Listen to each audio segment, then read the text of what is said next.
The mental health people, the only issue is the mental health people need to develop the backbone to protect the children. That's all it takes. They just need to diagnose the child abuse when the child abuse is present, but they're not. And it's scary.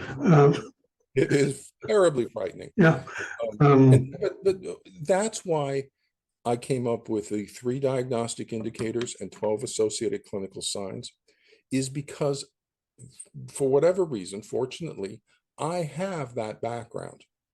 And so I'm a trauma psychologist out of foster care. That's where I come from. If you look at my vita, and then I came over to the family courts, took one client, said, what's going on in the family courts? Because no clinical psychologists work here. So I was, what's going on? So I came over here to see why you guys couldn't solve things.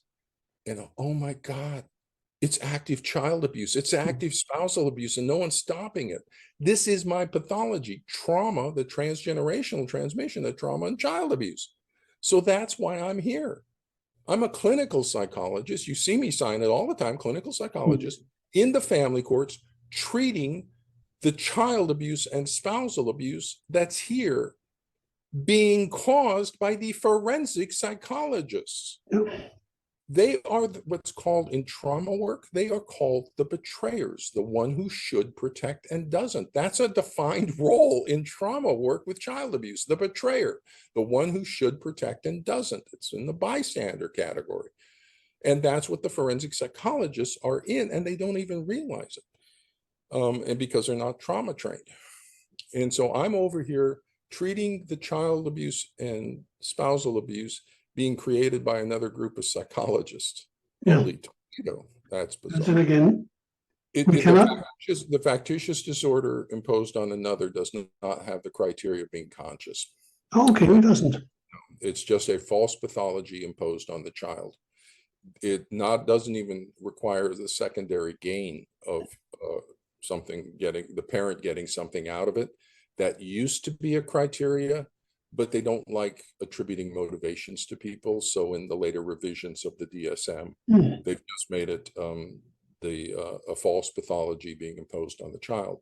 In this case, it's a false attachment pathology and persecutory delusion being imposed on the child.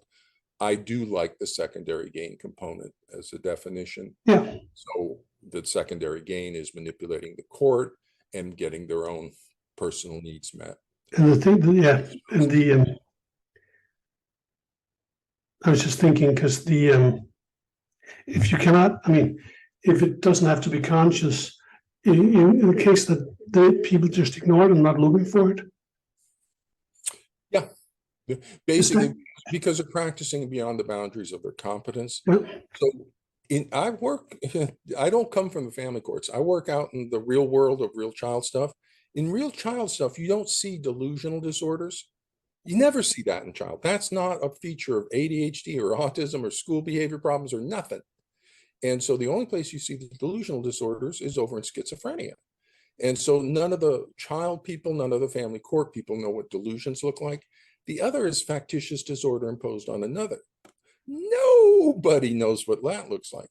The people who are expert in that are pediatric psychologists at children's hospitals, because that diagnoses it. When the children's hospital physician looks at a chart that's that big and says, I think it might be Munchausen's here, they call down to the psych department and say, can I get a psych consult? And then the pediatric psychologist goes up to make the diagnosis of factitious disorder imposed on another. Guess what? I'm a pediatric psychologist trained out of children's hospitals and worked at children's hospitals. So I'm one of the best trained people in factitious. That's why I recognized it, because I'm now in the family courts that I bring this knowledge in, but the people who work here, no, and so that's why they've just been missing the diagnosis forever and ever, because they're not competent in the pathology.